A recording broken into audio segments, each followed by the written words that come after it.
Hi, all. This is your Professor Ian. Welcome to week 3 of this short fiction writing course. I hope you're all getting a feel for the workflow for the course. If you look through the syllabus and you look through the locked modules in the modules tab, sorry, my nose is suddenly itchy, you're going to see that I've tried to create a predictable workflow for you by using the same kind of assignments every week, the same setup. So I thought it might be useful to speak about this a little bit more now that you've had a chance a couple weeks to go through and do these different assignments.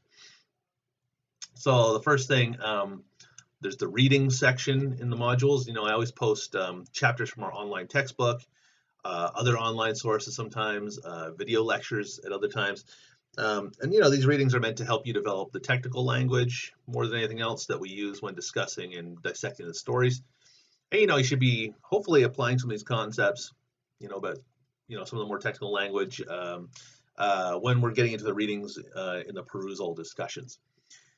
So that's the first thing. The second thing, the perusal assignments are meant to replicate in-class discussions, more or less. And these discussions are not something I'm marking for, you getting the right answer. It's just the key there is just try to be specific, like, oh, look at this specific detail in this sentence and how that helps the writer develop the theme of the story or develop the character or whatever you're thinking about.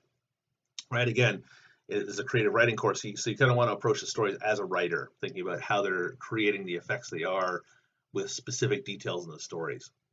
The journals are meant to help you explore your own creativity. Every week I give you some kind of writing task, usually kind of tied to what we're talking about thematically that week.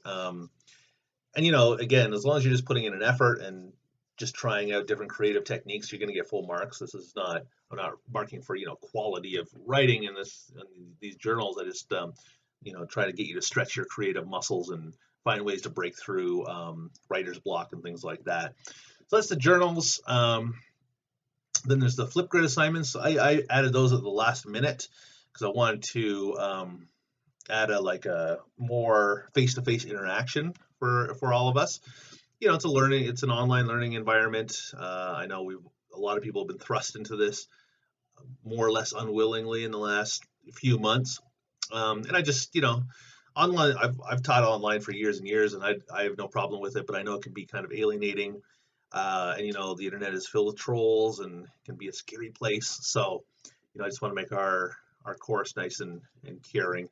And plus this is a creative writing course, so we're sharing each other's stories with each other, so we need to be friendly with each other in a greater way.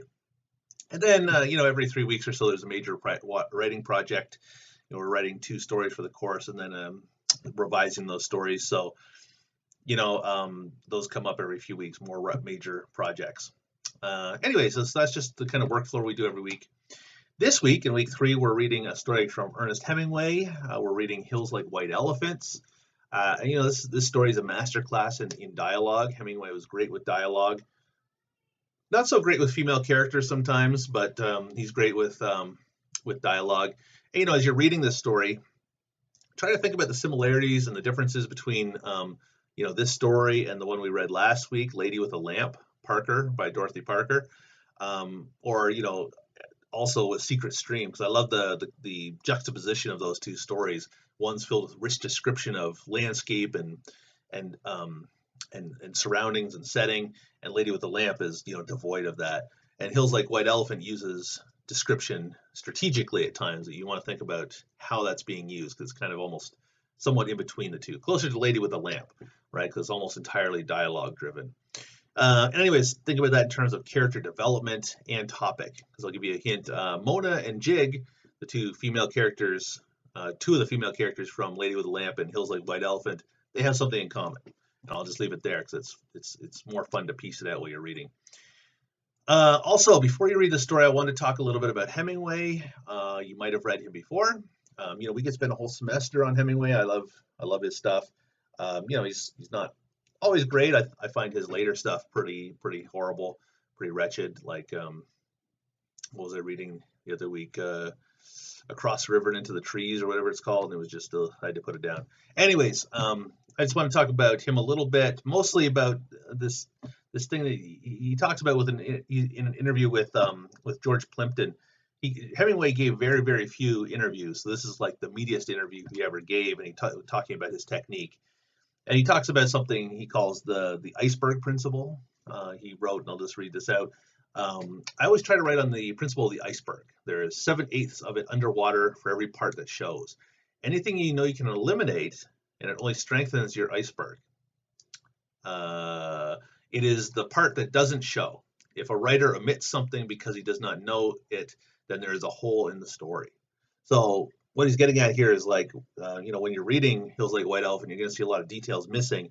He's doing that deliberately, right? There are things that they don't say, Jig and the unnamed male protagonist, because they don't have to say it to each other, right? So it's like unspoken between them. It's this part that's underwater, right? It strengthens the realism of that scene, or it's supposed to, right? That they don't talk about certain things, and the narrator also doesn't talk about that. You're supposed to put that together as the reader, and it's supposed to again emphasize the realism and the and do other things in the story. What else was I going to say? You can think about it yourself. If you're with a friend, you don't go over details like that, right? You know each other, so you don't need to. So realistically, when we're in a situation like that, we don't say everything that we need to, or we could, right? There's a lot unsaid in a conversation.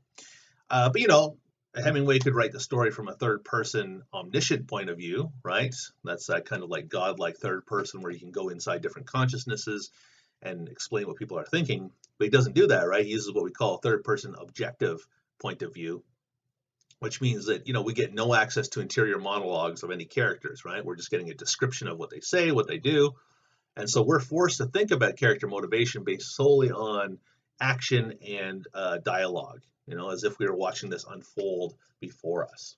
It's more cinematic in a way. It's also, you can describe it as more journalistic, right? It's like a journalism or a journalist describing a scene, and we don't really we don't have access to people's thoughts and feelings, so we can't have that in the story, right? And you might want to think about why he uses that style when he writes.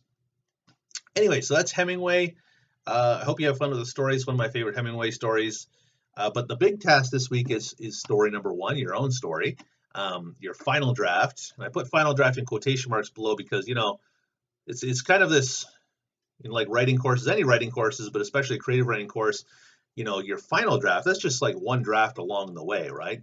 Your final draft that you're turning into me is not what you would publish if you were to publish your story. This is the first time you're sending it to someone to edit, right? Basically, you're going to get your peers to edit it, and then I'm going to edit it. Basically, that's what's happening, right?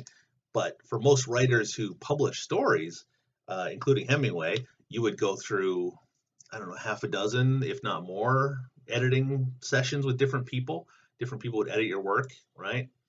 So that's why I put final draft in quotation marks. So this is just like one draft along the way. So don't feel like that need to be perfect with your final draft. Obviously, put effort into it. I like, some people call this your first best effort draft, right? So you're putting your real effort into it and editing it and proofreading and trying to get it polished up.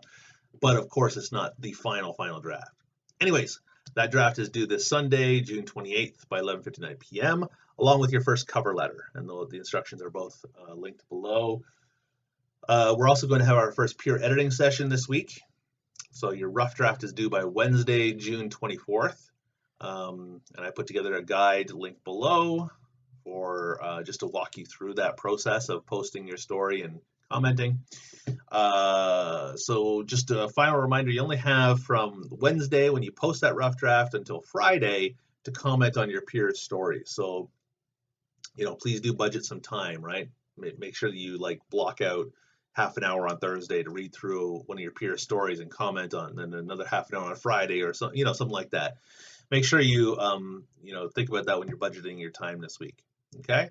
And that's it. If you have any questions or concerns, please do email me or come to my office hours. Thank you very much.